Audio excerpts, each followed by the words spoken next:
the meaning of the word. Hello. Welcome, ladies, gentlemen, and looters to that 6+++ show. I am your host, Tom. And we're here tonight to debate a very important topic, which is whether perhaps our wonderful game needs a little bit of outside intervention, a little bit of outside love. So we will be diving into that. We're going to have a guest on, in theory. The lovely Tom Green of Mind Goblins has said he will join us. He's been playing more Dakka at the weekend, so he might be quite pertinent to this conversation. We did talk about start times, but in the midst of a busy event, I can understand Tom not necessarily picking that message up. So I think he's making his way through the warp, and we'll just see if he actually makes it throughout the ether into our safe hands at some stage. And if not, Tom Green will get you next time, mate. Don't worry about it.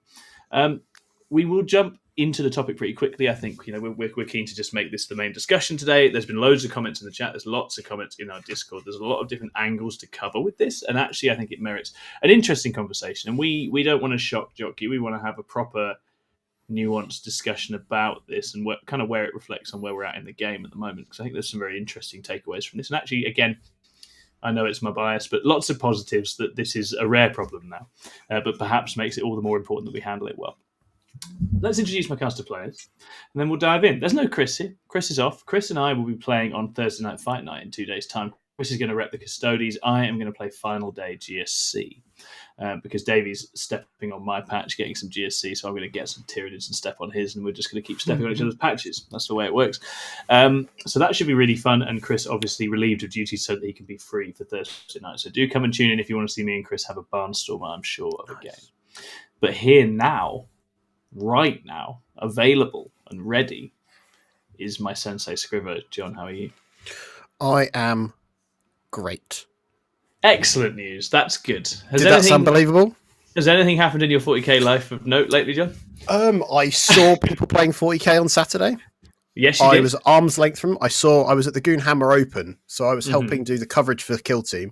So I did the sensible thing. I went and saw the people I knew upstairs as well, which is lovely because I got to see some very happy people and some very sad people. You can guess which sides of the table the orks were on and the Custodes were on. And it was nice. Got to see some nice friendly faces I haven't seen for a long while. And also watch a lot of kill team and be very silly whilst commentating it. So how was the commentary? Did you enjoy that? Yeah. So it's like, fun enough, it's a system I do know quite well. It's quite a fun game to commentate on. Because you can literally just talk shit. Pieces, right? Yes. Yeah. So it's very much like... What I loved is I was doing it with my friend John, who does a YouTube channel called Can You Roll a Crit? And he'd be like, well, I don't get why they're doing that. And every time he was like saying he thought they were making the wrong play, it was often a game-winning play. And it was very funny to sit there as like the other guy going, well, I think John's wrong here, just because I was guessing based on the previous game that he was going to mess it up. And it was very fun, just kind of this whole situation of like, they obviously saw something that he didn't see. And it's like, sometimes you think you're good at the game, but the person at the table's probably better. It can happen. It was fun. Yeah. It was interesting to learn. I commented an entire game, not knowing who had first and second turn at our own GT. So I was like, why on earth is Pete being this aggressive when he could just win at the end? It's like, oh, well, he actually can't. So. My trick was I kept going over the table and just going, "What did you just do?" And they'd look at me like, "Can't you tell?" I'm like, "No." What have you done? Yeah. It's like, what is this? Yeah. Oh dear. Unbelievable. I am also joined tonight. He may be flirting with the Eldar Death God, but he is still the true Ark. It is the lovely Rob Kimpton. Rob, how are you? Yeah, really good. Just want to get back into 40k after not being able to play, going to an event and running it. I just really want to get some games in now. I can imagine, yes, because you'd had like quite a nice break over Christmas and stuff, hadn't you? So you've been quite inactive by your own standards. So you got the hunger back now. So, absolutely itching. So I'm painting up some all my Eldar now. We had a game yesterday. So took out some Redemptors in my Vanguard list, trying that out. Oh, fun. Okay, yeah, nice. -1 to hit and -1 damage. Nasty. Yeah, I don't think it's good, but it's keep trying. How many points is a Redemptor now? Like 300? Close. 210. Oh. It's so expensive. It's more expensive. Oh, it is brutal, isn't it? Yeah. I just remember when the Redemptors were first a thing and they were just everywhere. It was like a 9th edition, just everyone was running like 3 of them all the time. But then, I miss them now. So I'm 2 editions behind, finding out when no one runs them anymore. Oh, fantastic. Right, well, we will turn to the chat in a moment, but he's come out through the warp. He's arrived. He's just in time. He's exactly when we needed him to be. I don't know if his sound even works because we've not tested it. Tom Green, can you hear me? Are you here? I can hear you. Can you hear me? Oh, fantastic. Yeah. Someone's better CP to War this turn, right? That's what you've done. Wow, you know. Yeah. That's it. Absolutely. How are you, boys? We're very good, thank you. Thank you very much for joining us. What an honour. It's very exciting. No, as I say, I had a feeling we might do an episode like this after South Coast. I thought you'd be just the man to get because you've got some expertise relevant to the topic. And obviously you yourself were at South Coast playing more Dakka this weekend. Did you have a nice time, Tom? Yeah. But No, it was possibly so. It's an overpowered detachment, right? No one has fun playing that. Not even the player playing it. It was, and everyone had the same feeling. I was turning up to tables, and everyone was, it's me, right? They're going, oh no, not this guy, but then not this guy with more Dakka. Yeah. So it was all in all, it's obviously busted, right? So. You're a bit of an idiot for playing it anyway. Well, you played orks forever, right? So I've always been an orc player, mate. Always, mate. So I slipped into it quite nicely, and I dusted off the 30 looters that I had in my attic. But South Coast was, it was obviously a great event. Really fun. Yeah. But everyone was in the same boat, right? Hated what they're playing. It was like, I think it was one of those where I think, everyone was sort of in agreement about Dakka. We'll get to that in a moment. But also, everyone was kind of relaxed. I'm personally kind of relaxed. I feel like we've not had much of this lately. We've not had something like this in ages. So it's like, okay, it's fine. We'll get it sorted out. We'll get it under wraps. I guess before we dive into talking to the stream and the topic, Tom, people who don't know you might want to know a little bit about your background. I haven't actually ever got your 40k origin story. So I'm going to ask you for that. So it started last week. Picked up more Dakka, and it went 4-1. It was good. So I've been around a number of years. Have probably had the same story as everyone's had. So played as a kid, sold it all, and then walked past the Warhammer shop and thought, that's a bit of me again. Now I've got some money behind me. So I've been playing probably since 7th back into it, and then competitively since sort of middle of 8th, really. Yeah, fantastic. So I'm lucky enough to be part of the Mind Goblins team in the UK. So basically general funny man and water carrier for Mind Goblins. But, so I predominantly play orcs, Votan, Custodes, and a number of other combat factions. And part of the Team Wales set up this year. So that's how I know the Scrivo. I was going to say, so you and Scrivo have been spending time together in the Wales setup.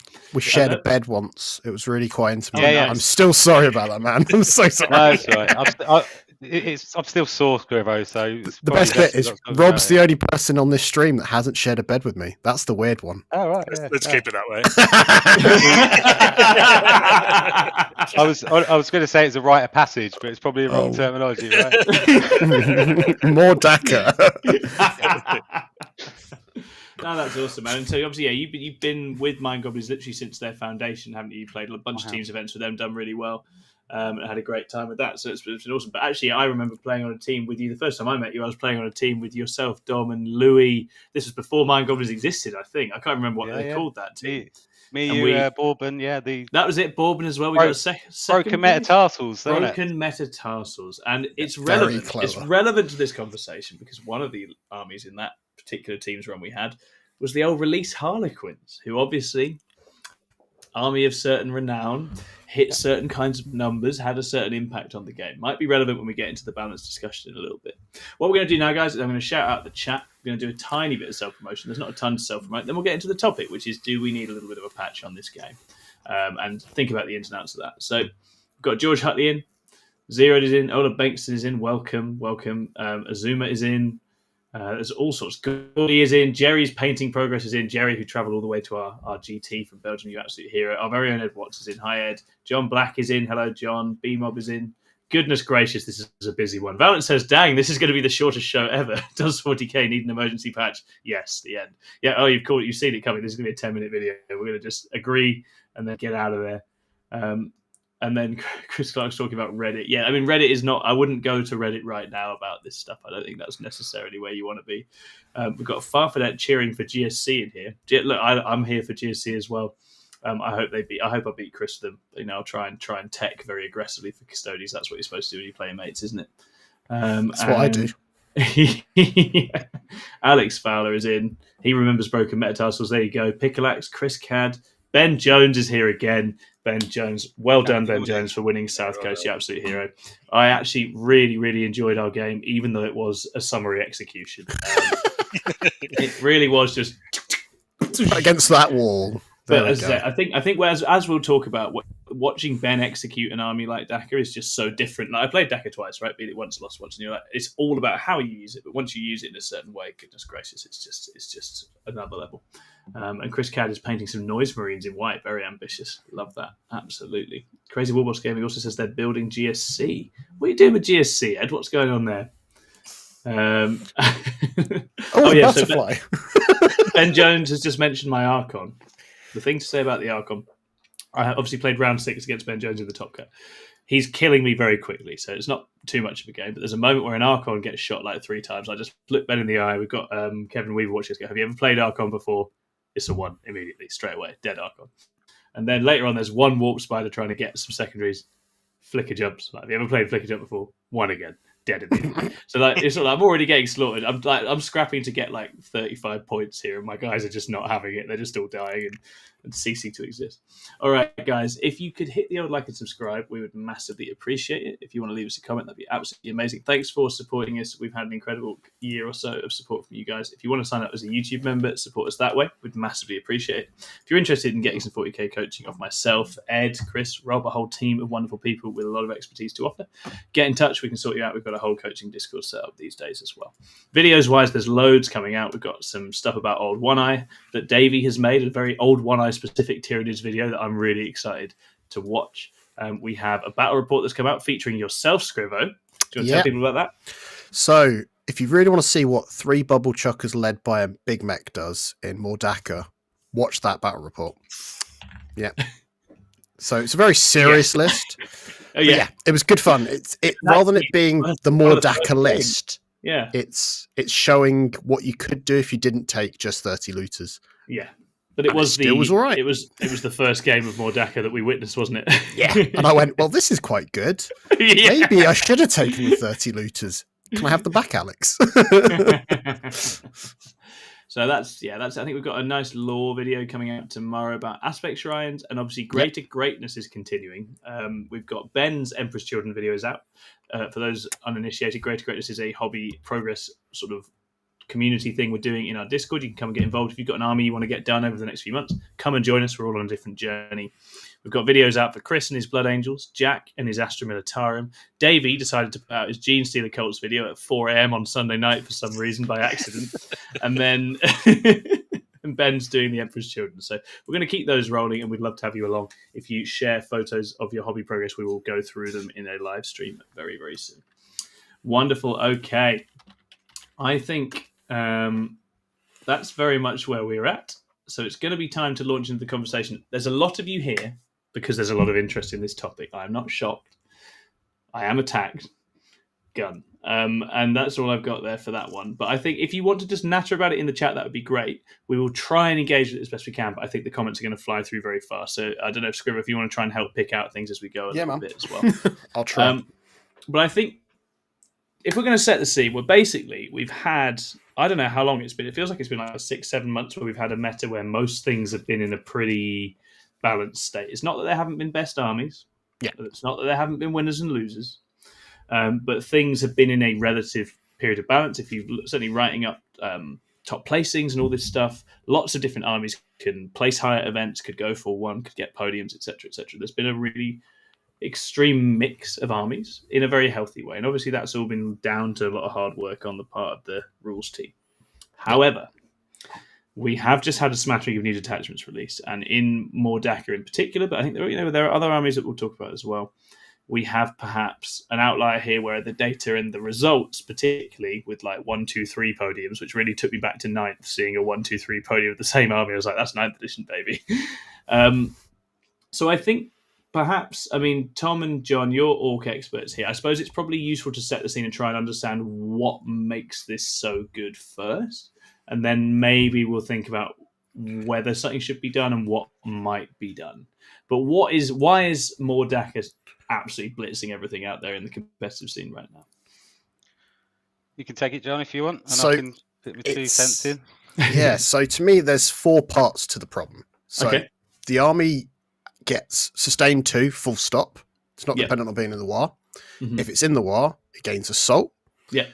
It's then got a suite of really great enhancements that can be put on all their good shooting units. Yep. Outside of the detachment, you've got looters, which in themselves have ways to give themselves 4 rerolls, which then, when plugged into this, combined with being 50 points for 5 or 100 points for 10, Yeah. which normally in other detachments, you're like, cool. Yeah, they're really expensive in normal detachments, right? People were taking looters basically as like the cheapest orc idiots you could get before, right? Like 5 50 of them, guys for 5, shove them out on a point or something, right? People weren't running them for offense before. Yeah. And then the final nail in the coffin is there's a strat for 1 CP that any unit in your army could get put into the war for a CP. The problem with that is there's a very powerful combination with that was quite often being used, which is Zogrod with his 20 grots. It's not always used with that, but in other detachments, that's a really cool tech piece that then if you affect that, it then affects those builds. Yeah, just about covered it, right? Yeah, I mean, that's always been floating around, but... Yeah, it was always there, but it wasn't quite as obnoxious, right? So for in Dread Mob, for example, you'd have to call the war at the start of the turn, right? Yeah. And previously, start of the battle round, so not even your command phase, so you have to sort of blag it straight away. But the fact is that you can pick and point and click and go, this one's in the war, and the rest of my threat is still sitting in behind, is the reason why the orc list is so bad. But generally speaking, the meta orc list that most of the people in South Coast was doing was a variation of, as John says, 30 looters, 18 tank busters, and 3 shock attack guns. So you have a big screening unit, which essentially blocks you in, which is where I think the meta is probably at the moment. There's a lot of jailing. So we all know about Space Wolves GSC. Well, I know about GSC, right? Space Wolf, even Guard to a certain extent. So those of you who watch competitive see Naz constantly doing this to everyone and anyone. But the combination is basically I throw away a 160 point unit to keep you in your deployment zone because it's a 20-man unit in the UKTC specific terrain. That's as good as blocking all the terrain off, all the gaps that you can drive your vehicle through every game. And there is going first with orcs. I think the win rate was something like 90% odd. I think someone did stat on that, Wouldn't which surprise me. Yeah, so a first turn roll, and even then, and even if you put infiltrators, people were splattering commandos, snick rot, things like that to block that out. So it's horrific. Yeah, I think it's one of those things where I say you play against it, and initially when the first drop, people were using Zogrod like as a bunch, like just sending 20 with him in a missile in one direction, but then people started using him like a big clothesline, right? So you just end up with grots all the way across your front lines. Zogrod is actually really dangerous in the war, so he'll go find like some infiltrators or some warp spiders or something, just bop them on one end of this thing, and then you've got your jail in front with its 5-up invuln. On UKTC, and I do think it's worth saying, I think Dakka is probably worse on UKTC in some ways than other systems. UKTC has these really long edges with quite good shooting lanes down the sides. So if you've got a couple of shooting units coming in off those sides, and you've got trucks, and you've got grots, it's very, very hard for an army to do anything about Zogrod, respond to the trucks that are coming up on them, and then not also get hit by these looters and other things coming in the sides. So the armies, I mean, we'll talk about the armies that can deal with it or have dealt with it in different ways. But as you've alluded to, Tom, it's a first turn situation where if it goes first, it just doesn't look like a situation that many armies are getting out of at this moment in time. So that's the kind of situation, right? That's the kind of rule set that we're dealing with.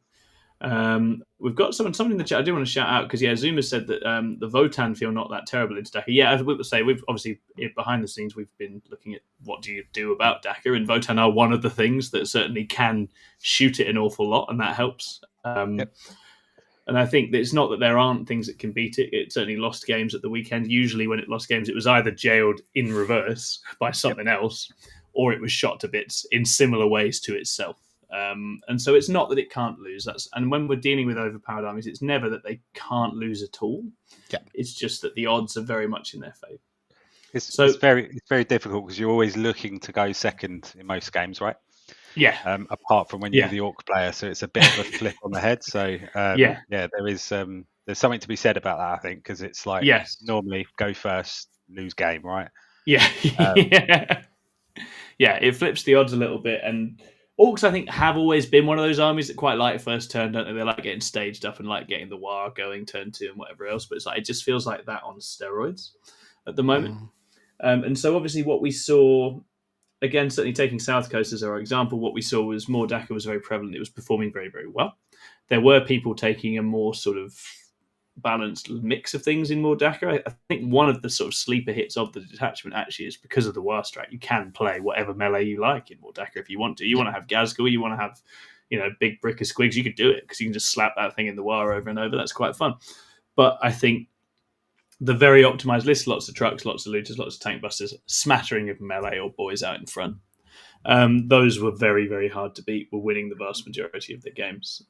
And then when we got to the top cut, everything that wasn't an orc pretty much got swept aside in the first round. And then the orcs played each other, and it was, well, if I go first, I put you in jail. You go first, you put me in jail. So the orcs themselves, when they actually hit the mirrors, were finding the exact same thing, which is that if Dakka goes first, you can't beat it. Right, we saw a final there between Brian Seifert and Manny Chima, and that was first turn. First turn decides that game, right? And they'd both have said that beforehand, and they'd both say that afterwards.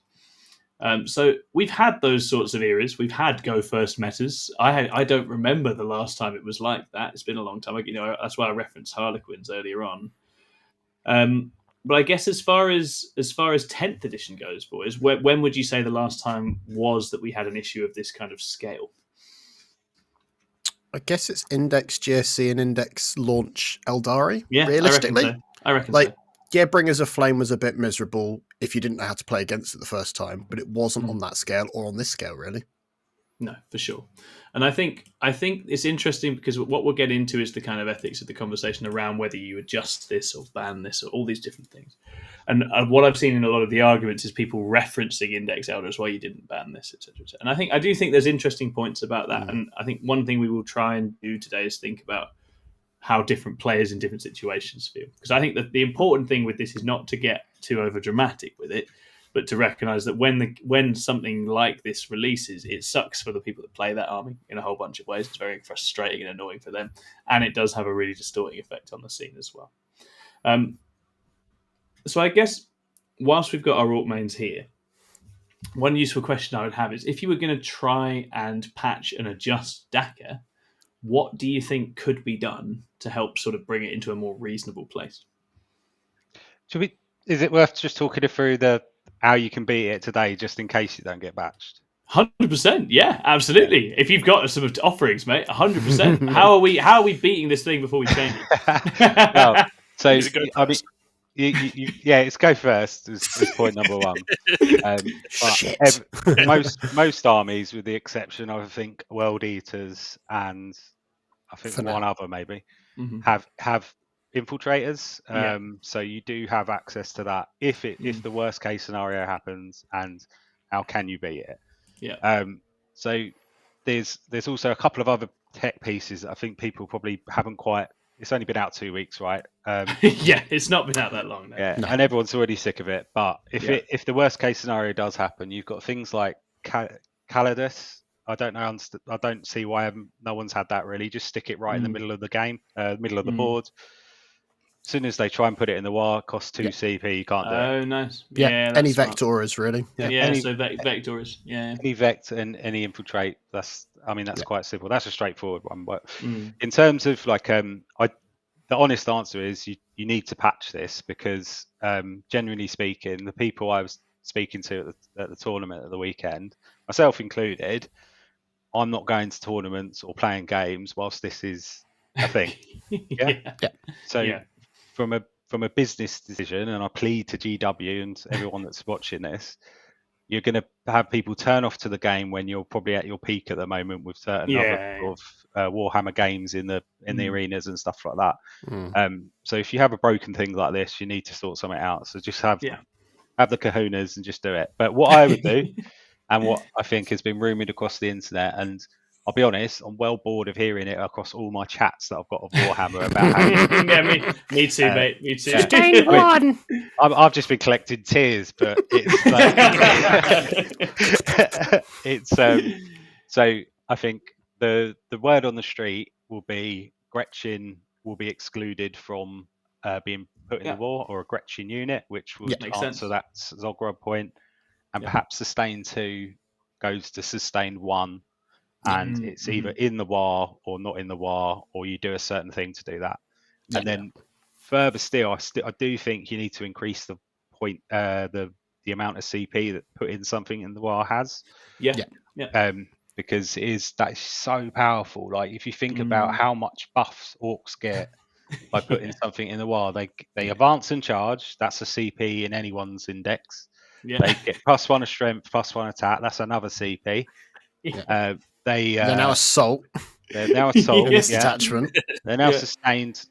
Would be sustained 2, for example.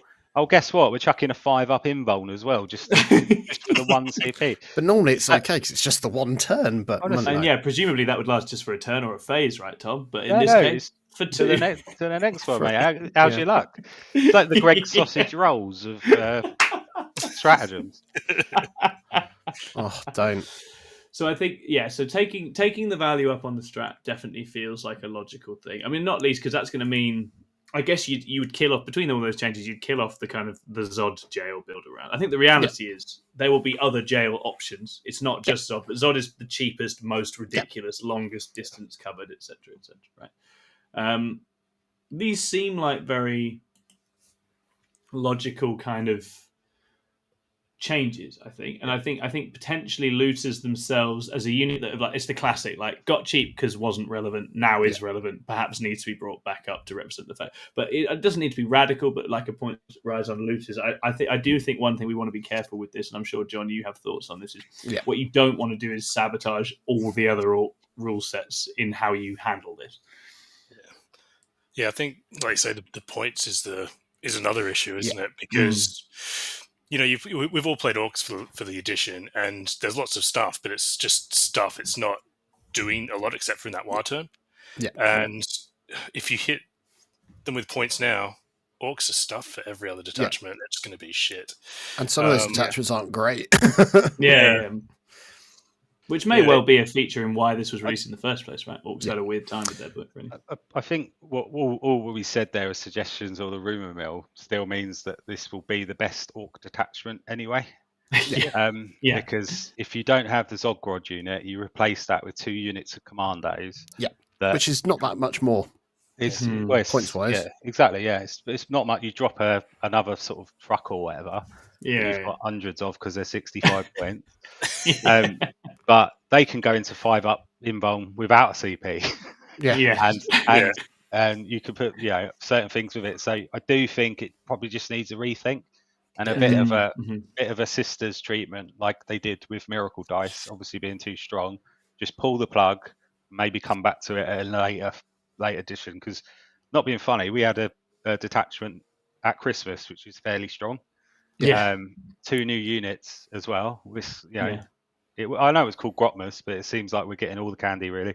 It is interesting, and there's a little bit of me. There's a historian in me who remembers Nids getting lots of really good rules, and all those old Nids models flying off the shelves, and then them being the big baddie of 10th edition. And rumors on the wind about who the big baddie in 11th might be, and there is a little bit wondering, well, maybe there's just stuff that needs getting rid of amongst the orc orc warehouses, but who knows? We will see whether that ends up proving true or not. But it is remarkable that we've had first tactical, which I loved tactical. I thought it was very fun. There was a lot going on with it. It was getting to, I think the nerves, I don't know quite where they leave it now, but it was getting towards a manageable place.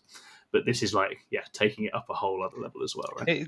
There's skill level with tactical, isn't there? With all the different buffs making the orders, and Dakka is just a blunt force weapon, point and click. Yeah, it is. Yeah, I mean, it's horrific, but I think they just need to pull the plug. Yeah. Maybe every orc player that plays orcs always wants a snagger detachment. We haven't had that yet. We already had a shooting one. We technically have a beast stagger detachment, just it's unplayable, really. Yeah. There you go. That big hunt, as I like to say. Yeah. And I think, just in case people forget it exists. I suppose one interesting thing to come out of this is a stratagem like put something in the war for orcs. Like, is that just something that orcs? Is that just a toy that's too nice for orcs to have? Is that the issue? Way too good.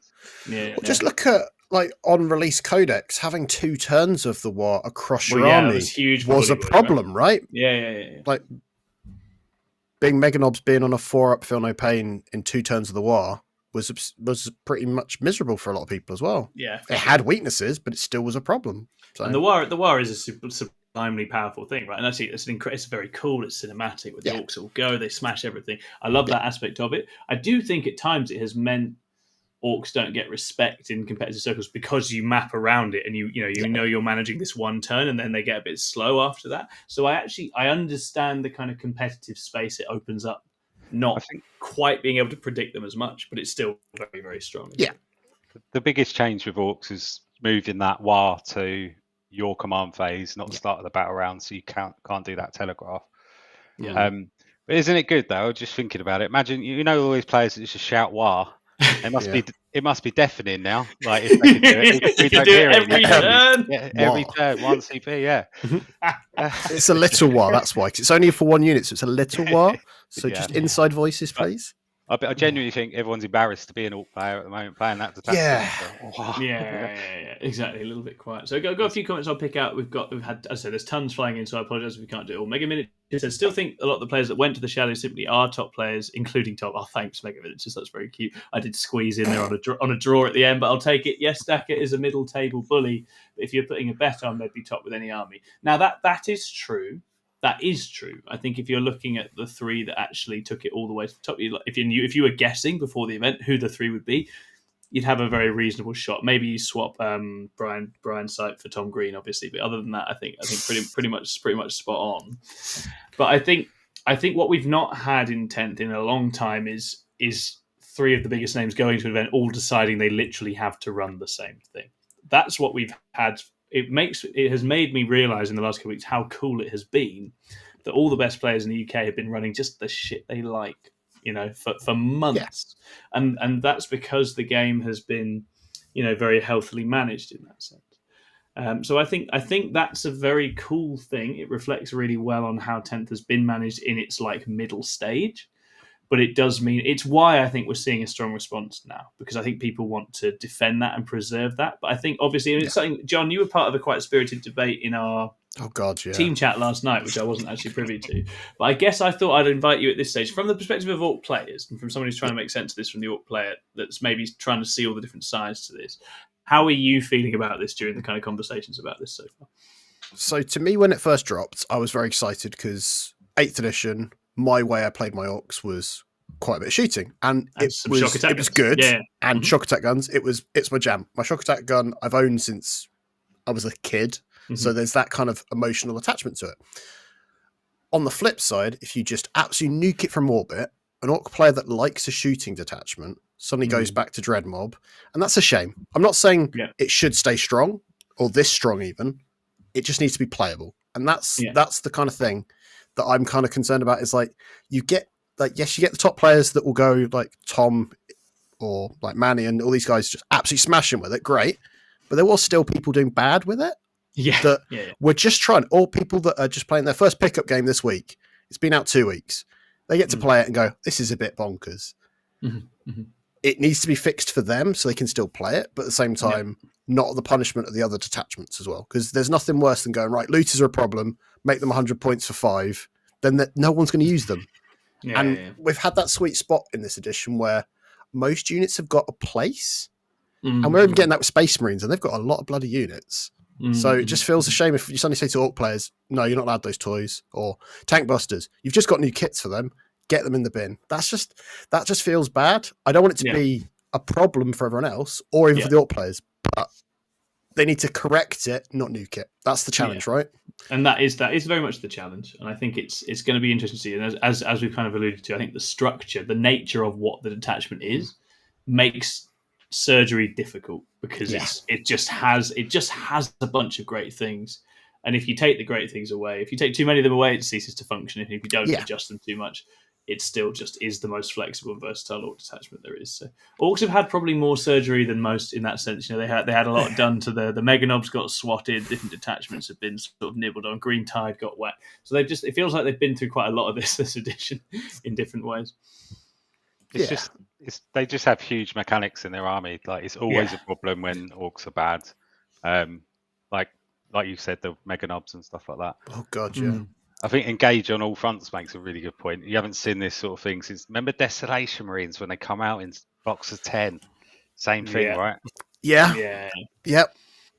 I think that is the thing with it as well, is that it's a phenomenally destructive list, right? It's not a list. There were armies that have been broken at stages where it's there's just so much of it that you kill loads of it, but then you still lose, right? And I guess sort of Drakari or Nids at times have been a bit like this. This is there's a lot of it. It will just kill you very, very, very quickly, and then it will stand on your and shoot you back. So it's not. There's not a particularly pleasant. There's not a particularly pleasant play experience in that sense. Sorry, Tom, you go. I was going to say the big thing I find as well is we haven't explored what the nerf was to tactical anyway because no one's going to play it. Everyone's forgotten about it. Everyone's forgotten about that. And then there's about 3 other new detachments and changes that no one's looking at, which I think are going a little bit under the radar. Yeah. And there's an elf book that's this was actually something well, right? I did. This was something I absolutely did want to raise, and it's interesting because I scheduled this pre or during South Coast. We didn't have the stats yet. And obviously the stats in the last day or two have made this a very Orcs-focused conversation. But actually, when I was talking about balance, I agree with you, Tom. I don't think actually Dakka is the only thing that requires a bit of thinking about. So I don't know. Did you want to unpack a little bit what you mean in terms of needing to watch a couple of the other things as well? So there's several new. We had a balanced data slate in 2 weeks ago, and it's Orc Pandemonium. And like I say, I think we can cover that to death. It's shit. It's got to go right. But we had a new Custodes detachment. We had several new Demons detachments. We had, Eldar are still kicking about very much, as Rob just showed a few things. Bloody Yanari. Which are everywhere. Which I really don't think has sort of been noticed yet. No, I agree. And so that's for me. It's I think the potential for a patch at the moment would be it might be that there are a few different things they could look at. Now, Custodes is an interesting one. I've not yet played against it. I'm obviously playing against it on Thursday. I've heard it's very good. I've heard people saying it's very good. I think it's obviously a bit terrain dependent because, again, it didn't do anything at the UK TC because I just think it's hard for Custodes not to get into a shooting war they can't win on UK TC. But in general, on other terrain sets, and particularly at Goonhammer Open, they were doing very, very well. So that detachment is obviously strong. The new Tau one, I think, seems to be okay. I think it's landed, it's good, but it doesn't. There was one Tau player that very nearly made top cut. I think he finished just below me. Did a very fantastic run with the new detachment, I believe. So it's obviously good. It can obviously be played, but it's not. I don't think the early signs are that it's busted. But then, I think certainly from my own experience this weekend, that I played my 3rd, 4th, 5th, 6th, 7th, and 8th games of Yanari at South Coast. And that obviously got into Top Cut. That, to me, I know I'm all right, but that's obviously a very powerful rule set. If something I've played that little can power me through that many, and I think I obviously dodged, a couple of the things it likes the least. It does have bad matchups, but I dodged them. I played a lot of the shooting armies. Shooting armies absolutely hate that Yanari rule set, right? It is cancerous for them because you're basically the only way you can hurt me triggers extra movement for me that gets me primary, fucks you over, and it's just going to keep happening because you can't play this game without shooting me. I played Star Shatter twice, where for them that was miserable, right? Because then they're like, "Oh, what?" So I just fight with I fight you with the Silent King and some wraiths, and you're like, "Yeah," and that's not enough. It's just sad. That is not enough to deal with me. So I think Inari is a very interesting one to look at. I think because the rule set's very polarizing. They have written a rule set which, I mean, I already think the elf rule set is basically like shooting armies hate this, combat pressure probably doesn't mind it so much. That's kind of my feeling about Eldar in general. But Inari is like, what if that was the most extreme it could possibly be? What if this army that can't score primary is suddenly really fucking good at primary? Exactly that. Like I was just smashing primary, and I was not doing much to get it. I was basically sending things out to get shot and then stealing primary. And you're like, this is ridiculous, right? So although I think Inari, once you understand it and you can play a different game against it, is manageable for certain builds and certain lists, I do think it's probably going to need a look at, because I think it's particularly lethal intent, the move in the shooting phase, your opponent's shooting phase. It's like old Phantasm. At the end of their shooting phase, I can look at a board and I will find a move I can make that is going to be awful for that player. And that's nothing to do with me being good at the game. That is just, I have full information about where they've moved. They've already shot, so they can't do anything else. All I need to do is not move immediately into being charged, and then I'm in a really, really strong position. Or if you've got a fight first, you shove that out anyway, and it doesn't even matter, right? So I think that rule is phenomenally powerful, and at the moment, there's not even a cap on the move. So Venoms can do it, Warp Spiders can do it. You can do it out of rapid ingress. Yeah, you can rapid ingress and then do it. This in itself is very, very powerful. I don't think your average event player can deal with it. I think top players can absolutely manage it. I don't think your average player is going to be able to process and deal with this particularly well. So it's a Phantasm situation again. So I think from my own experience, I would say we need to work whether it's limiting the amount of move you can make, put it on D6+1 like the other Eldar ones, or put it on 6 maximum, something like that. So at least it's manageable and it doesn't immediately springboard like transports taking your opponent's backfield or anything nuts like that. I think in the long run, they're going to want to look at that. And whether with the rest of Eldar, I guess it's still a case of seeing how it fits together. I didn't see it pulling up trees at this event, but obviously we're in a situation where, because Dakka is so good, you don't know. You don't know. Like Tom was saying, you don't really know what's lurking underneath it right now because it's suppressing everything down. It's not going to like Emperor's Children either, so we've got I shouldn't imagine it would. No, well, that's another thing that we're going to be excited to see is what happens when Emperor's Children hits the scene quite soon as well. It's very, very good, isn't it? When they appear, when they finally get to the table. The noises are that it's very good. The testing behind the scenes is very, very good. Zeroed says in the chat, and sorry guys, I'm trying to keep up with the chat, but you're all popping off.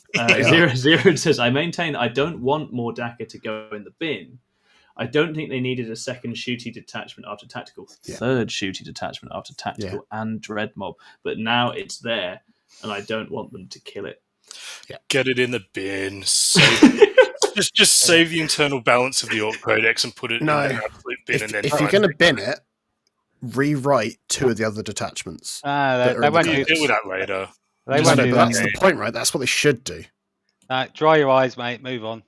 That's all right. I'm a Dark Angels main, don't you know? Not you. Yeah. The guy that yeah. It's very interesting in that sense, I think. Because, as you say, there's the balance of a whole faction. We saw with Sisters that you can put entire factions in the grave if you tie up all the nerfs at once. I think several of the armies in the game have had a very weird time with nerfs that have layered on over time and left them in a very distorted place. To be fair, Eldar, just before their book, were in that same spot, right? With a bunch of changes had left that a very confused set of rules, didn't really make any sense anymore. So I guess one area I did want to touch on is this idea of banning it. Right, this is a conversation that started in the last couple of days, and with various different events declaring they're going to ban Dakka in and of themselves. I'm curious what you three think about that. I'm not sure I really have a stance on it as such. But what do you guys think of the idea of banning it sort of at a community level for now to try and get some change going? So I think Alpine Open has already banned it, right? Yeah, I believe so. Which is a very big event. I think, unfortunately, that's now put pressure on other TOs to either ban it or risk people. Like I think, Tom, you said at the start, you're just not going to go to events if it's around. Yeah. So they've got this pressure to say, do I ban it to sell tickets or do I just let people run with it? And they will likely win the events, and everyone else will have a bad time. So it's put everyone in a real shit position. That precedence has come in already, I think. Yep. I think a good way to look at it is if you compare Warhammer 40k, which in its competitive sense is not like an esports arena or anything like that, but if you were to compare that with a computer game, for example, like I don't know, I don't play it, but League of Legends and they'll just patch it. Call of Duty. Sometimes they just remove characters or they remove guns because they actually turn off the player base. So they're from a business sense, and this is why I keep making that point clear. And if anyone's watching, right, you're gonna piss people off to the point where it's gonna impact sales. But at the same time, and the counter argument to this is, we don't want a community that's a cancel culture community. Yes, exactly. Because it'll be like, oh, that's bad, this bad, that's bad, oh, that's too good, that needs a buff, and it just needs to be like a bit of a a solid stance on this, because I think the noise is a bit too loud on orcs, right? Yeah. And then Yunari, the Emperor's Children, all these other things that will forthcoming will be catered for in a later patch. But what I would say is the meta isn't the meta whilst this is about, because no one's playing it. Yeah, no, that's completely right. I think that's why. I mean, people have talked about, well, why Eldar at the start versus this now, and it's like, I think the difference is we have seen and we know that underneath this there is a balanced game, right? Because we've been watching it happen for 6 months, and there've been one or two things ebbing and flowing within that, but the game health itself up until this has dropped has been very good. So I think that gives you more information to work with in that sense about what you're unleashing. There is obviously, of course, Eldar favoritism that we do need to reckon with as well. But I'm sure that's always a factor. But it is interesting, isn't it? And I guess, Scrivo, I was curious what you think. It sounds like you have thoughts. We've had technically one full weekend of it really playing, because a lot of events didn't have it for the first weekend. We obviously don't need more data for that, but at the same time, but the data was wild, right? Once you start saying, right, we're banning this, what's to say that the community doesn't just start going, right, we don't like that, we don't like this rule, let's change those rules. And that's that downward spiral that we had sort of 7th, 8th edition, where people went, right, I'm playing ITC, completely different format to playing what GW did. And it's this whole situation where you're just like, cool, what version of the game am I playing? And that's what really has been a success for 10th edition to me, is that you turn up and go, we're playing the game. It's just the same format. Yes, the terrain might be slightly differently laid out, but it's the same. I think the approach I've seen so far that actually felt the most positive for actual community engagement was Gothic Games in Canterbury. They've said, if you take more Dakka, but you take a Stomper, you get a discount on your ticket. So it's just like, make a fun thing of it. Make people literally make it a joke. Like, it doesn't matter. The data isn't important, because Games Workshop are not stupid. They'll have seen it on the first weekend and gone, that is not great. Yeah. But shutting down part of the community just because and making them feel vilified, yes, it is like they shouldn't be playing it if it's too good. But at the same time, don't make people feel bad. It's still a hobby, right? Yeah, I don't think banning it is to vilify the people that were playing it. Right? It's kind of taking that decision out of their hands. It sort of simplifies it in that sense. It becomes a bit of a witch hunt in that respect. Like, no, I agree. I'm getting flashbacks to, I think it was 9th edition Drakari. Yeah, I was probably a horrible person for that as well, where we all just went, it's shite, and just moaning about it the whole time. It took a long time to fix, but it was fucking horrible to play too. But you don't want that situation where people feel miserable for their games. Like, Tom doesn't want to play now. His army, like, he's just got it out of the garage. Like, what's the point? It's just that's not fair. So it needs to be fixed. I think it's more. I don't think Games Workshop are going to take long to fix it. Like, some of these things, when it's this drastic, they have had quite a swift turnaround, right? Yeah. Like, was it launch Votan? I was going to say the last time this happened that I was actively aware of, it was launch Votan, right? Where that was easier to do because no one owned it. No one had Votan. There's not someone who's been hankering to play their land forts that they've had in the garage for 3 years. Like, there's not that issue. Yeah. No. But that did then bring about quick emergency change, right? Yeah. So I think there is in that sense a very real scope for.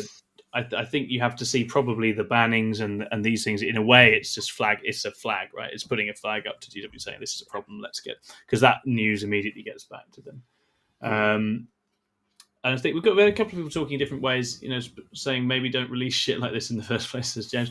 I think I think we've been incredibly spoiled on releases in recent times. I remain very, very positive about what we've had. I think Grotmus was incredible. I think the fact that we're getting quarterly detachments, I love that as well. I think that's a massive positive.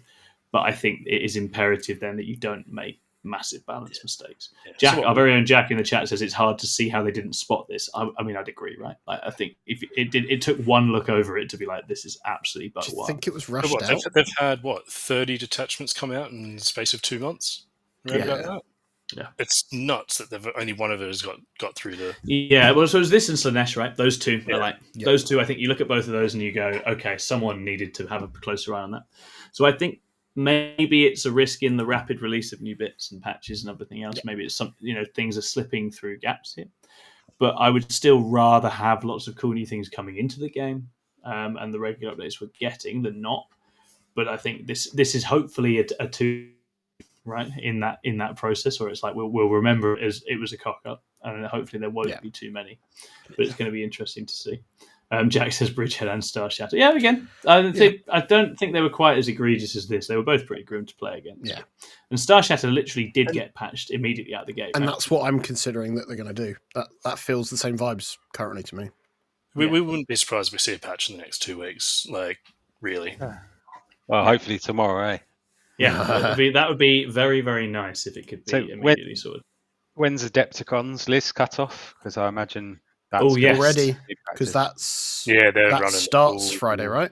So that's a big decision to make, right? Because that's a GW tournament. Yes. So that was it. It was Harlequins at Adepticon years ago, wasn't it? It was. Everyone was literally on their turf. Yeah. I've got a weird theory about it. I reckon they're doing this as an elaborate ruse to stop all those demon players crying about their certain models going and stuff like that. It's just like, whoa, we got rid of these, but look at this. Look at this shiny thing. Don't look at that. Look at this. Look at that. Don't look at the man behind the curtain. Oh dear. Yeah, I think it's certainly in that sense there is hopefully something imminent on the horizon. I would like it sorted out sooner because I'd like all players to be able to enjoy their rules. I don't want them being stuck in this situation indefinitely. I think the other thing, and is again the top three at South Coast really hammered this in, what I really don't want is us going back to a meta of just this revolving door of, well, this is the thing, everyone plays that, this is the thing, everyone plays that. Because it's terribly dull. It was really dull in 9th. I found the top of 9th competitively boring as hell because it was just the same faces playing whatever the next flavour of thing was. Whereas it's been really fun watching top players find different angles and come at each other with different lists, and the interaction of different types of strategy and building the game has been really interesting in 10th once they sorted Eldar out and GSC. Eldar and GSC both were pretty brainless and just dominated the top of the scene in that sense. So I think what you don't really want is a return to that kind of endless meta hopping cycle either. I think that's pretty tedious. New book, you mean? Like the new book is what everyone plays. The next new book is what everyone plays, right? Because we haven't had it with Guard, we haven't had it with Eldar. I was like thinking again, South Coast, right? Dom's playing Guard, Martin's playing Guard. People I would associate with Guard are running it. It's not like everyone and their mum is suddenly playing that army, but the people who are already good and already had Guard army are having a good time with it. I agree. I think we do some new missions soon as well because it's getting that would help. Stale. At the moment. Yeah, 3 months. Mission pack would actually be really nice. Be next really, really nice. Yeah, so you've got all that to come. Yeah, 100%. So I mean, I think those are probably the main things I think about this. I think obviously something needs to be done about Dakka in the short term. I think having an eye on Ynnari, having an eye on Custodes both feel like quite sensible things. And I think we can only hope, fingers crossed, that that's what they go for. We'll have to watch Admech too. They made the top cut. They did. Right. So that's an interesting one. That's an attritional game, right? Do we think Admech made top cut because they have good game into Elves and Orcs? Because that's certainly attrition. That's 100% why. They're not a good outside of that. Yeah. And I think you saw quality, right? You saw Votan do well for the very same reason. Exactly. Because who plays them, eh?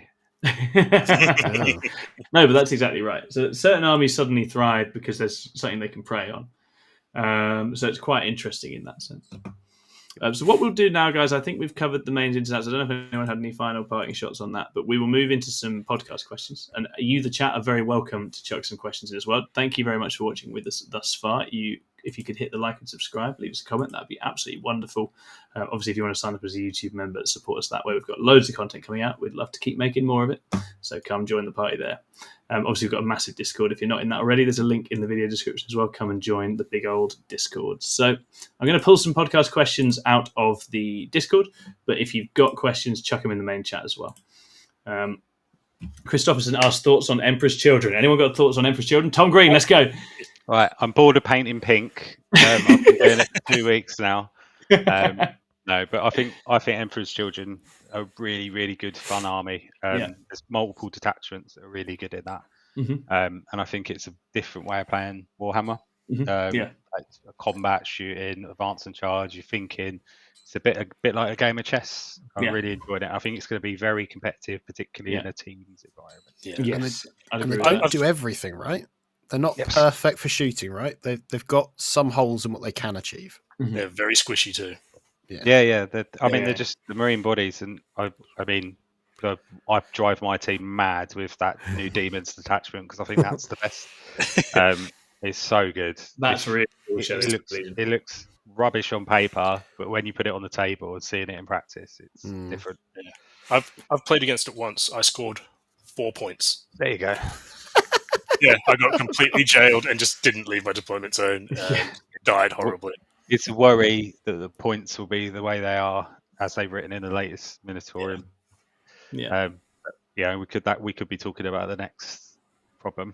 I think they look very fast and very cool. And Demons. I mean, they've just got some massive buffs right across data sheets. Some really powerful things. Their Beast of Nurgle make me want to be sick. They look so good, absolutely ridiculous. But I think Emperor's Children, the book is full of flavour. It's well worth playing. If you're of that inclination, I think just get on it. They're a quick one to pick up and collect as well. I think they're going cheap on eBay at the moment as well. That's good. Yeah, power armored 9th edition Drukhari is what they are, isn't it? Yeah, absolutely, absolutely.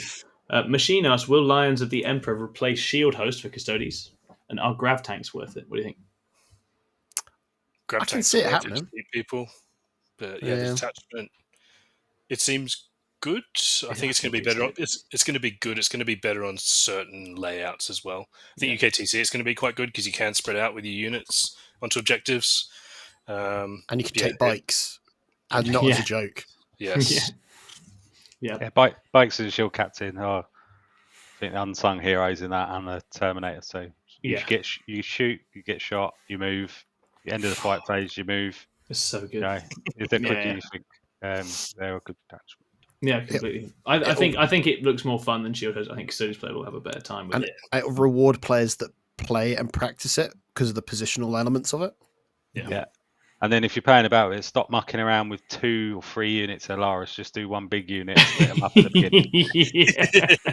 Yeah, Chris. Don't go all the way. It doesn't need to be 18. They move 5 and they're buffs within 6 of each other. Or not within 6 of each other. There you go. Paul Bridge says Lions are great in teams but not so great in singles. So for me, that is where a new detachment should land, right? When we say great in teams, not in singles, what we mean is it beats some things, it gets beaten by some things. That's what armies should be. That's how they should work. That should be their rock, function. Paper, scissors. Exactly. You need a bit of that. You need a bit of that. Swissly asks, what do we think Adepticon previews will be? Some chaos stuff. Yes, Tyranid kill team. A Tyranid kill team. They seem kill TV, like jackets, little bugs with jackets on, coming down. It's going to be new stuff. I predict it's going to be some new bugs, some new little bugs. Cool. Will they have Vanguard Invader keywords so I can use them in Final Day? I hope so. Wouldn't that be cool? I'd love that. That'd be great. Might be a new orc shooting detachment. Enough Dakka, where you get just enough that you can table your opponent in one turn. If they change the detachment name to Enough Dakka when they change it, if they fix it, man. Unbelievable. Fallon in the chat asks, are Ballista's Dreadnoughts still good? Not in this meta. Yes, but they're still good. But they are good. Amazing. Yeah. If you watch my stream game, I was on stream round 5 at South Coast. I played against the lovely Alexander England, who was a really great chat. He uses ballistas just the way you're supposed to. They're just shoved on the sides. They're annoying. You don't want to deal with them because you know the effort to deal with them is disproportionate. You know there's something waiting to get you back, and they just shore up a point and then waddle around doing extra bits and bobs. And they are still just very good for that. Absolutely, very, very good value. My favorite thing to do with Ballistic Dreadnoughts is just heroic intervening with them. It's just fucking just wandering around causing trouble. Absolutely. Right, let's have a look at what our Discord was saying. We did invite them to chat through the orc stuff in some depth earlier on, so it might have got quite hectic in there. I can't make any. Oh yeah. Yes. Okay. There's lots of stuff. Chris encouraged them. Yeah, no, then that's fine. Right? Hannibal asked, "Are Gimli and Legolas the best counter to the more Dakka detachment?" All right, because they kill loads. Yeah, they do kill loads of orcs. Okay. Yeah. Yeah, that's a solid effort. Yeah. How do you rate that out of 10, Tom, as jokes go? I mean, yeah, it's all right. I'm trying to think of something quick, but yeah. He's trying to think of something to say back. Still counts as one joke. Yes, there you go. Andy, that's very good, John. Well, so Andy said the TO has been getting questions about well banning done, John. Which he has declined. So the TO at Andy's event has declined to ban the book. What do the team think about the community taking things into their own hand? Is faction balanced vigilantism justified? It's a very hard thing to control. Yeah. As a community, we're not rules writers, or some of us might be, No. but realistically, we're not. We don't have the resources. We don't necessarily have all the data. We don't know what's coming in the future. There's so many variables.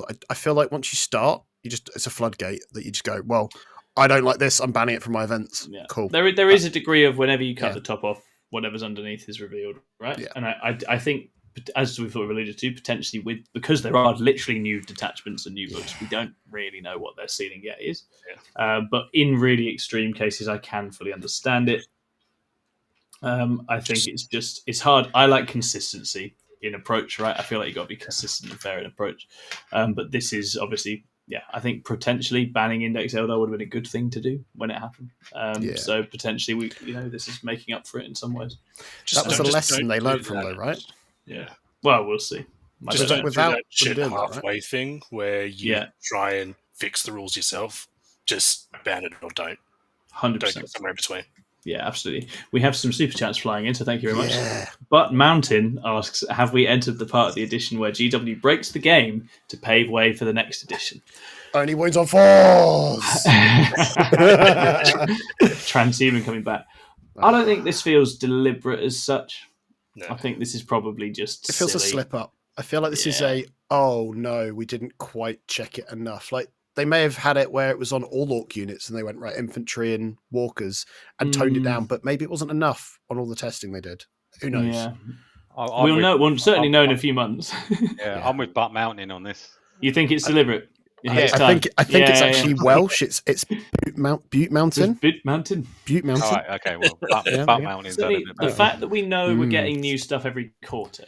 Yeah. If every quarter for the next however long the entire game gets destroyed, then we'll know we're back in the old times again, right? Yeah. I just think there was a lot of looters on the shelf in certain GW shops. I do think that they haven't sold very well since that kind of end of 8th thing. Yeah, like I can't imagine them selling. Not to get too conspiratorial, but you're like, if you were refreshing orcs, what would you refresh? Well, you probably want to redo mega knobs.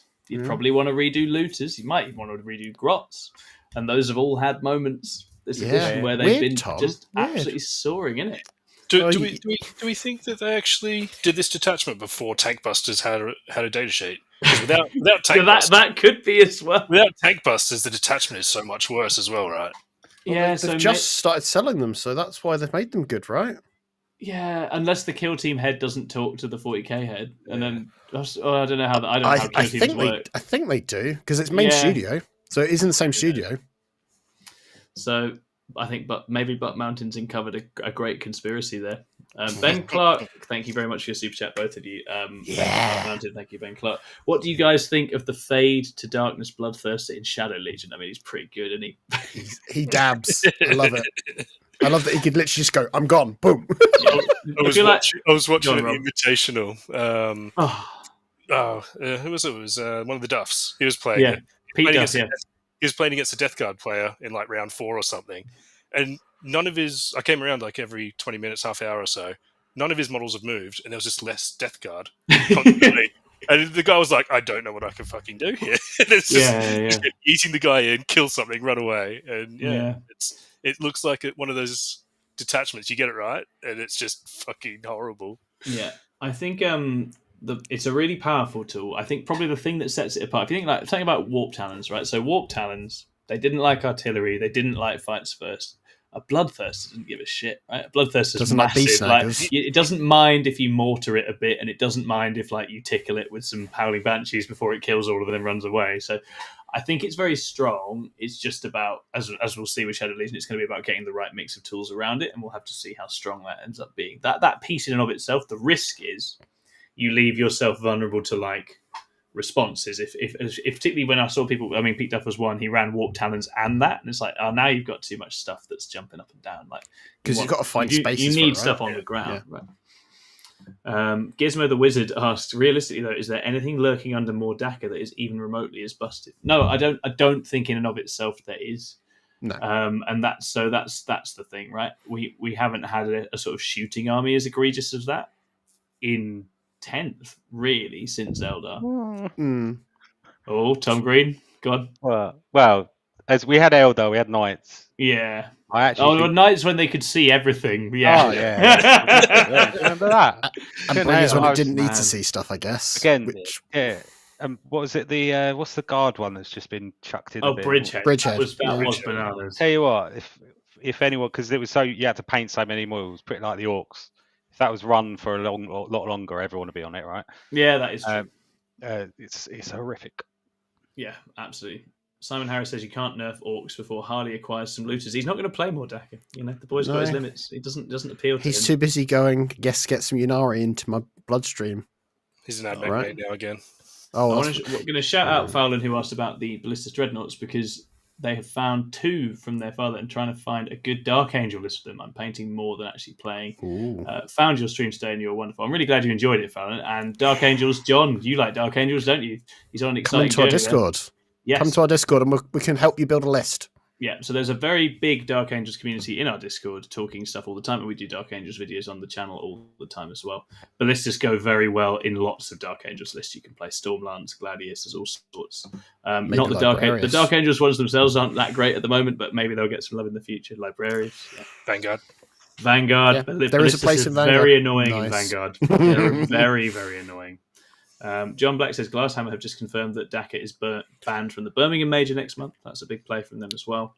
Yeah, Manny now definitely knows what they do. So the downside to that is my one worry is that then Games Workshop panic and rush out a heavier nerf to it, that it just does nuke the units and the detachment. That's my only concern. I can see that's what this feels like. Yeah.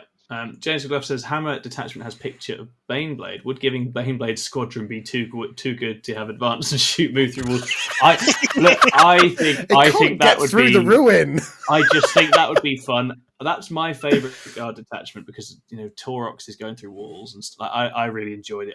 I had a lot of fun testing that against Alex Fowler when we were looking at options for Pyra, and it is a really fun detachment. I actually don't even think it would hurt a Baneblade too much to have that. I think it. I don't know for sure. Does it clear a ruin? It has to literally start in it, right? Like, if you think about the meta it's in now, that Baneblade wouldn't leave where you put it down. Oh look, fire dragons! yeah, and the fire dragon just picks it up.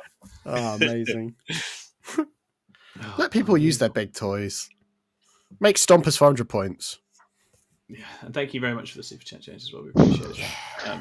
Hammer Baneblades would go so hard, says Angron. Yeah, that's been fair enough. I don't know enough about the guard book to say, but I'm here for a huge tank running through walls. I just think that's fun.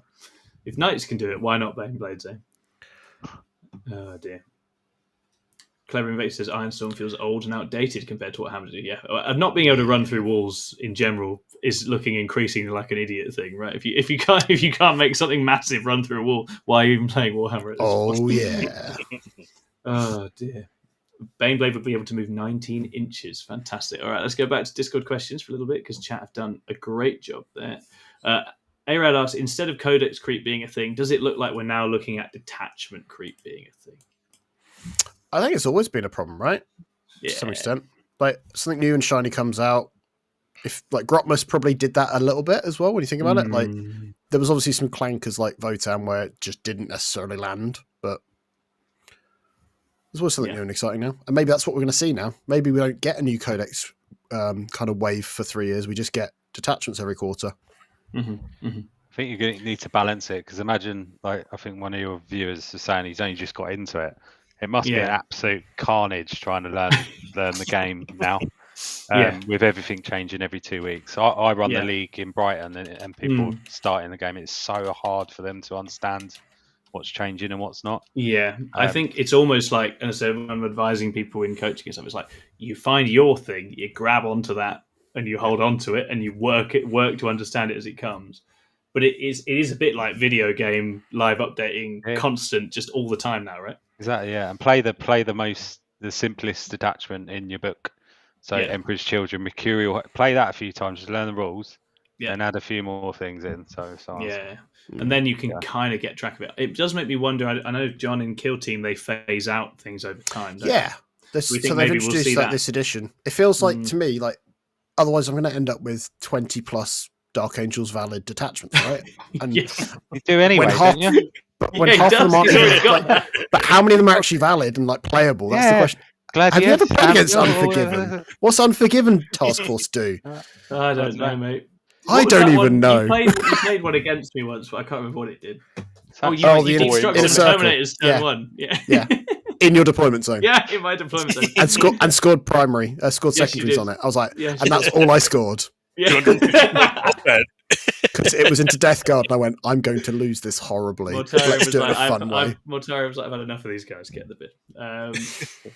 John C. asks, whilst I agree with Scrivo, where were you when Drakari were nerfed into nothingness, when Sisters and T-Sons were battered? What makes Orcs so needing of protection? I think there's always an element of this, right? There's always an element of this.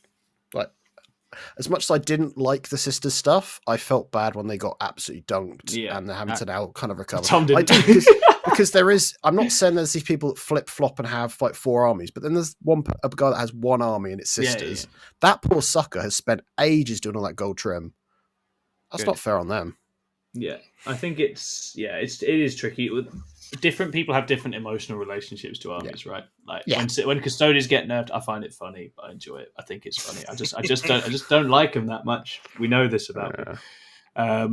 But and that is to an extent why we do need to be careful with this because we are biased, right? It becomes very emotive, and I'm not prescribing changes to Orcs based on what I think. I'm prescribing it based on the faces of all the people playing Orcs this weekend who I was talking to, who were all just a bit saddened by the whole experience. You feel guilty, right? Like, yeah, completely. I filmed a battle report with Chris, and by the end of it, I was like, I didn't win that. The strength of the army did, and it was a shit list. And that's not cool. Yeah, so I think we want to avoid that experience for people. Ultimate Funk asks, do you guys agree that Dreadmob effectively nailed where an Orc shooting detachment should be? It does stuff, you can run it, but it's far from the optimum way to play Orcs. I don't know, I mean, Orc mains, what do you think? Does Dreadmob hit the spot for you? Not quite, but it's if played well, it's good, right? Yeah, it is. You see it in team. If you play it really well and you're playing with all the toys, it's just there's different types of shoot. I think everyone sees Orc shooting as the old flash bombers. What was it? The old flash? Do you remember that? The 2 the WAS bombs or whatever it was. WAS bomb, blast jets, WAS bomb, and Dakka jets. Oh, that was even worse, right? I don't know if we had a vote on that. What's worse, Dakka or that? That was great. That was fun. Was hilarious. The buggies, at least, it just looked funny, right? It just looked funny on the board. But it was a similar sort of thing. It's like, I'm just going to die, right? Well, emergency patch, that caused the ruler 3, as well as some of the other stuff as well. The planes became ruler 2. No, the unit. Oh, the Storm Ravens. No. The units. Oh, they reduced the unit size, didn't they? Yeah, they used to be running units of 3. The emergency patch was you could only run 1 at a time. It was 1 unit of up to 3, and it was like cool. So I can't even take 2 singular ones. Thanks, guys. That's an example where they've stepped in again with Orcs, a bit biased, but it's because it's the one thing they really struggle to get quite right is Orc shooting should be chaotic and punishing, but also wildly overpowerful at times. This isn't any of that. It's just way too good. It doesn't feel the right Orc vibe. I think that was it when me and Jack reviewed it. Like we did the review video, and we were just sat there like, we don't know what the weakness is. Like, what's the downside? Like, it just feels like I get all the things I want. Not combat. No. We have a very generous super chat from Yeshua Sarum. Thank you very much. Says, only been playing for a year, 10k points flat, 10 plus, no interest in tournaments. How can someone who is playing completely casually have a good time with Warhammer when a Frenchman or someone else at a tourney can ruin your army? Yeah, so that's interesting. I mean, I think within the realms of casual play, you're sort of in control of how you respond to balance changes, right? If you're playing with your mates and you both feel like the games are fair and you're both having fun, then I guess that's absolutely fine. I think there is a degree to which tournaments bleed through to the rest of the game, but I think the reality of it is that if you're playing in your own sort of casual environment, this stuff doesn't have to reach you very meaningfully. Like, unless anyone's insisting you have. Say if you didn't just want to play with your Orc Codex, you'd still be 4 up, feel no pain, mega knobs in Bully Boys, having a great time, right? Nothing's ever changed. Don't threaten me with a good time. I have some friends who have a Deathwatch army, and when that vanished, they just played 9th edition Deathwatch. Yeah, 100%. Just talked about it beforehand and just had a good time. Yeah, so for example, John runs his narrative events in last one was in St Albans. We really liked the 8th books, didn't we, John? For the narrative stuff, they had some great missions with like the monsters popping up and stuff, ablaze and stuff. Yeah, and we were like, they've not done anything as good since then, so we were just like, let's just dig that out and make people play that, and it was fun. It worked really well. Just changed a few words, made them gene stealers. I think the advantage of not being on the tournament circuit, Yeshua's Natrin, is that you are free to engineer your own reality. I think it's just making sure that everyone in your community is happy with that, and then you're golden, right? Yeah. And modifying rules casualties, whatever you like, right? Bring those Legends units back. Just communicate clearly with the people you're playing with. If it's a pickup game, just like straight out the book. Cool. Completely done. In our Discord, King in Yellow asks, is it time for an official Games Workshop break in distinction between competitive 40k rules and balance and a more casual narrative-driven game over different points? Maybe even reinstating granular war gear for competitive players and different update cycles. I mean, we have this to an extent. What do you think, Screw? So, in the old days, when they introduced this thing called power levels, my day. That was meant to be what you narrative players used. The problem is, it then said that your units had all the flipping war gear. That was great until you didn't want all the flipping war gear. And so you were essentially being penalized for it. This didn't help create a level playing field for playing your Crusades or narrative games or whatever. Having points that do get corrected makes any form of game a good starting point. I would argue, if you want to play a pickup or narrative game, if you're playing it and the rules and points are all completely out of whack, it's only going to be fun for the person that's got the really cheap stuff and the stuff that's out of whack. For sure. And some of the worst experiences I've had of tabletop wargaming has been playing people that say they're a narrative gamer, barely know their rules, bring a bunch of really overpowered, overcooked stuff, and didn't read the room. So I would argue having multiple versions of the game just ruins any chance of people understanding what they should be achieving as well.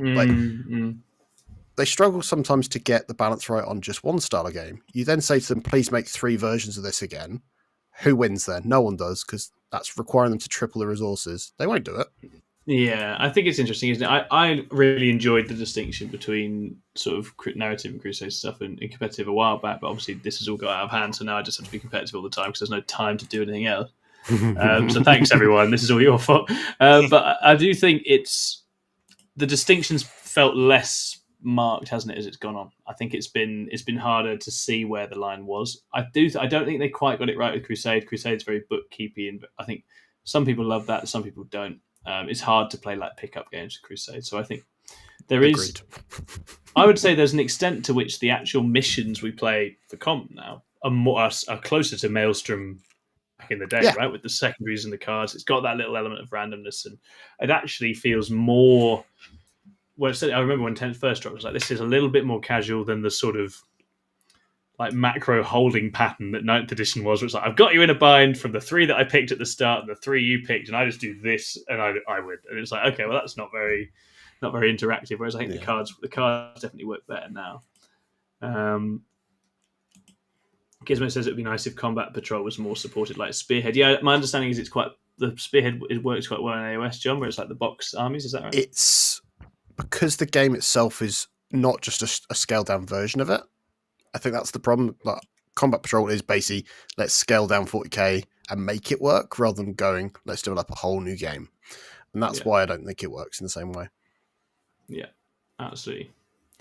And yeah, we've got a lot of thoughts on orcs in here, and I think a lot of people picking up on the power of the war strategy and thinking actually that fixing that is probably the key to solving this. I think to an extent that is true.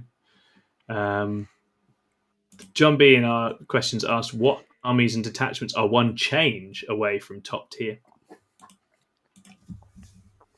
Give the lion Deathwing keyword. There you go.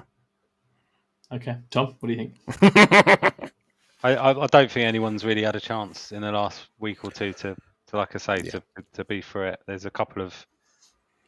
If you give World Eaters infiltrate, don't do it. Yes, so we've got these guys with the legs coming. The new kill team. Stop it, boys. Stop it. If they infiltrate, that changes the complexion of that matchup quite a lot. You thought Zogrod in your deployment zone was bad. It's all right. They're only 8. They're only in units of 8. Only units of 8. Oh, yeah. Only 2 inches apart. That's what. 20 odd inches. It's enough for him to send 18 Exalted 8-bound into a deployment zone, probably. So just 24 of these little homies just at the front. There you go. It's great. Yeah, well, I don't know what the rules will be like, but that's one change away from. I agree. Yeah, that's probably the best spot. That's the single most impactful one that I can immediately think of. I think. I'm dreaming for it.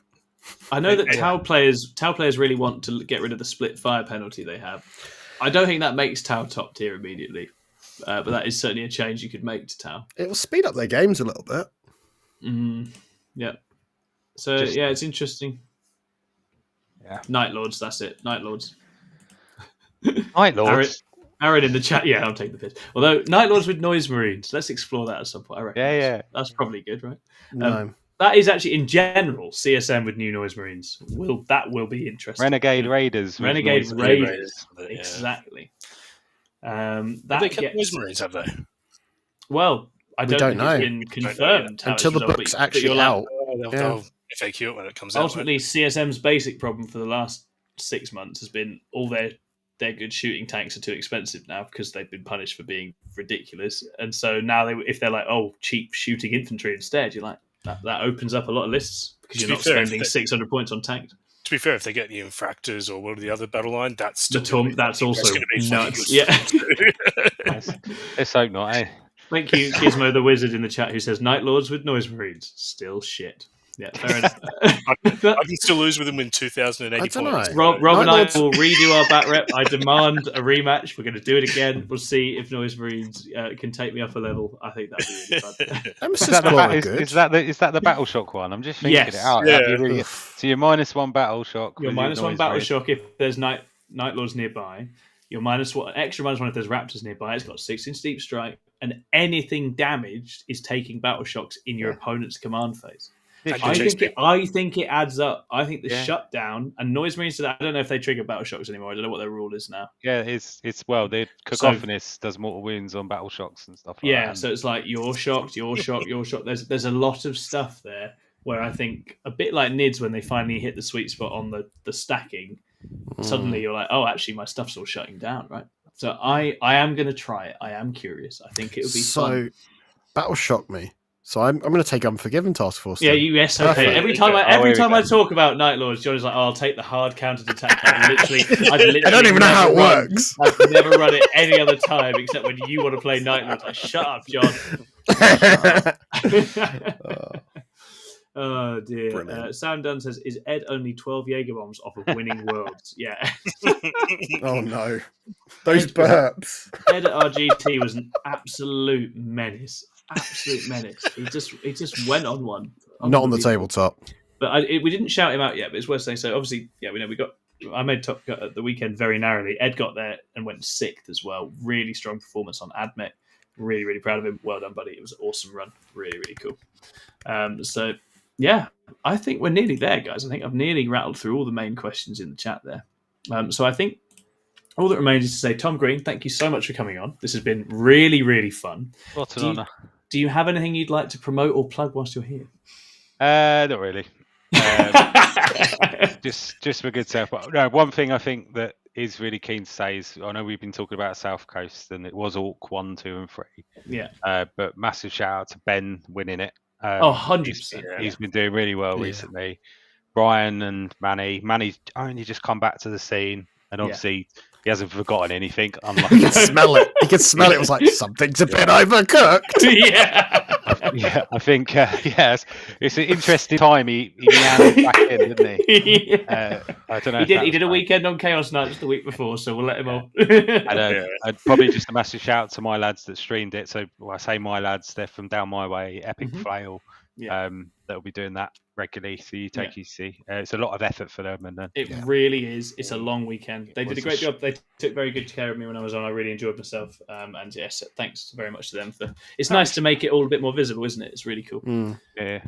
Wonderful. All right, we'll leave you with Liam Keane of Team Wales saying thanks, Tom G. His complete lack of a shout out. He's trying to hurry me out because we're on TTS in a minute. Oh, you're going to jump on and play, right? Well, we won't keep you any longer. Thank you for tuning in. We've been 6++. We'll be back again next week at 8:30 UK time, and we will see you there. Bye-bye.